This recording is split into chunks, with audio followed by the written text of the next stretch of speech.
Hoy Pen, subukan mong luksuhan yon. Kita mo, madali lang yon. Iyon ang pinakamadaling bagay na nagawa ko. Susubukan ko. Tulong, Pen! Lucky! Fiery!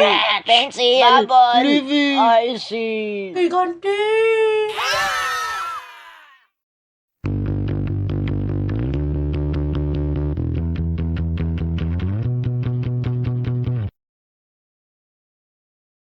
Match, Ice Cube, Rocky, at Tennis Ball. Sa huling episode, kayong apat ang may pinakamababang marka. Bumoto na ang mga manunood kung sino sa inyong apat ang matatanggal. OMG, sana walang bumoto kay Match. Kaya, tignan natin sa cake at steak. Ay sus may puntos na, aalis, sino ba?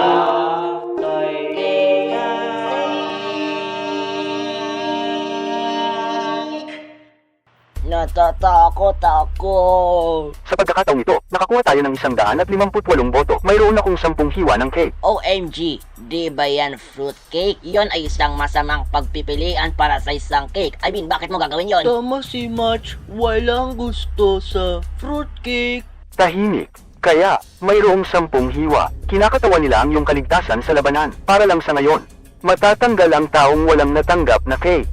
Ligtas lahat kayong 7 na hindi nahulog sa ibabang 4. Ngayon, 3 hiwa na lang ang natitira.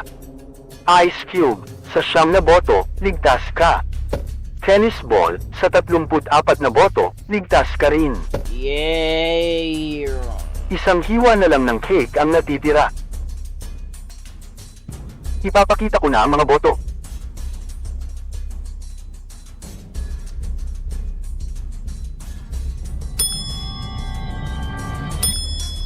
Hindi, Match, natanggal ka. OMG, alam kong like mahirap na ngayon, pero kailangan mong like magpatuloy. Kailangan mong manalo, like para sa ating dalawa. Pinatay mo siya. Hindi, yun ang aming laser power teleportation device. Tinileport nito si Match sa Tiny Loser Chamber. Nako, Bubble, ano nang gagawin natin na wala na dito si Match? Hindi ko alam. Hey guys, pwede ko maging... Teka, sige na nga. Maaari kang maging bahagi ng aming alyansa. Mas madaming kaibigan, mas maganda, di ba? Siguradong magagalit si Match kapag nalaman niyang pinalitan na natin siya. Ay, ang kulit mo, Bubble. Hindi natin siya pinalitan. Sinubstitute natin siya. Mga tao, manahimik kayo. Kung hindi mo alam, kayo ang natitirang 10 kalahok. Ibig sabihin, naabot mo na ang kalahating yugto. Lahat kayo ay may premyo. Isa pang premyo, mahilig ako sa premyo. Makakakuha ka ng kalahati ng isang pares ng gunting. Ano? Anong silbi nito? Gets mo? Ito ay ang kalahati ng isang bagay na maaaring putulin ng mga bagay sa kalahati dahil lahat kayo ay umabot sa kalahating yugto. Ha. Pero, ang inyong kompetisyon ay muling lalaki. Teka, hindi mong sasabihin... Oh, tama ka dyan. Tulad ng may 10 kalahok na natitira, mayroong 10 kalahok na natanggal. Ang isa ay muling sasali sa laro. Kaya paano kami babalik sa laro? Maaaring napansin mo na may isang basket sa likod ng bawat isa sa inyo. Mayroon ding isang malaking basket na puno ng mga tinapay. Kapag naubos ang orasang ito, ang sino mang may pinakamaraming tinapay sa kanilang individual na basket ay muling papasok sa laro. Go! Nauna si Flower sa 4 na tinapay. Nasa likod niya lang sina Snowball, Coiny, Needle at Match. Ayan, Match, kaya mo to. Ayun. Nauna na si Pin sa 5 tinapay. Si Flower sa 7. Dinaanan siya ni Snowball sa 8. Wala pang tinapay sina Golf Ball, Spongy at Woody. Ngayon, meron ng isa si Woody. Nasa 9 na si Pin.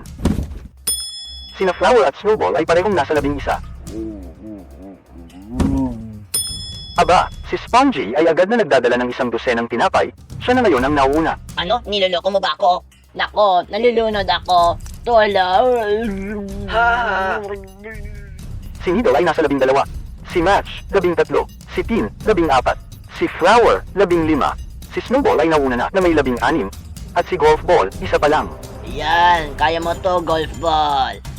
Kalahati ng oras ang natitira. Haha, nalulunod na rin si Woody. Hoy, hindi yan nakakatawa ang paglulunod. Nasa 20 tinapay na si Snowball.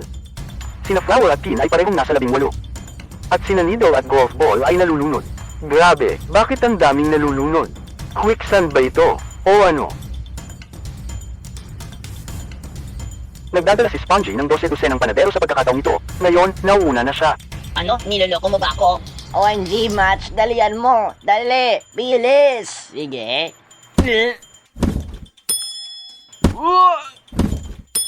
Nauuna na si Teen sa pamamagitan ng kanyang masamang estratehiya. Pangalawa si Flower.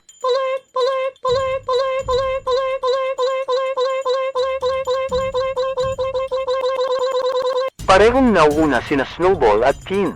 Yan, kaya mo to, Snowball. Malapit nang matapos. 5, 4, 3, 2, 1. Bob, tapos na ang oras. Kaya, si Spongy ang panalo. Maligayang pagbabalik, Spongy. Kaya, sa screen na ito, ipapakita ko ang inyong mga marka mula sa pinakamataas hanggang sa pinakamababa. Ayan, nauna pa rin ako.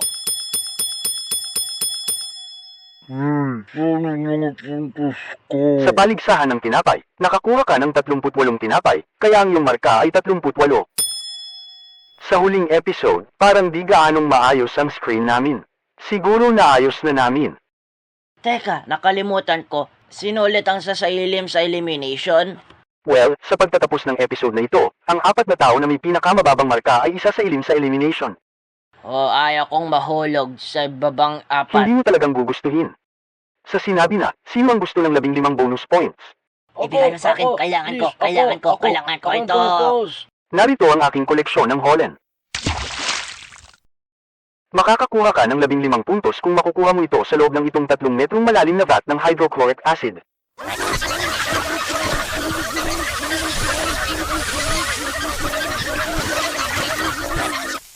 Buti na lang may magnet ako. Na kay tennis ball ang 15 puntos. Yay! Ituloy natin. Gusto kong gawing patas ang BFDI hanggat maaari. Sa tingin ko may walang kalamangan ang mga taong walang braso, kaya makakakuha sila ng 10 puntos ng pakikiramay. Yay!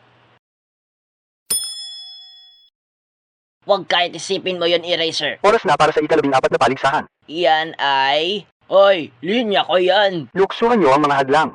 Sa bawat hadlang na luluksuhan mo ay makakakuha ka ng 5 puntos. Go! Kung nahulog ka tulad ni Eraser, aalis ka sa paligsahan. Nako, mas mataas ang susunod! Kaya, kumusta na, Spongy? Masarap nang bumalik. Naku, tingnan mo ang susunod. Uy! Pwersa ng alyansa.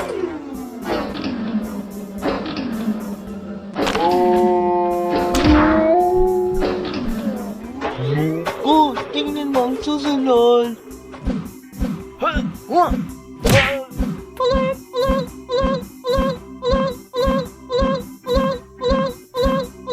Magandang sining ng suka.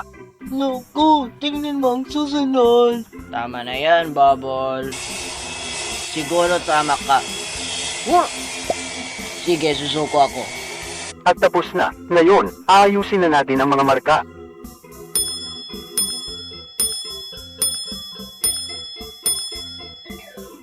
Ice Cube, Niffy, Eraser at Fiery. Nahulog kayo sa ibabang 4. Kaya ang butuhan ay sa pagitan ng ninyong 4. Ano? Mga manunood dyan, piliin kung sino ang sa tingin nyo ang dapat aalis sa Battle for Dream Island.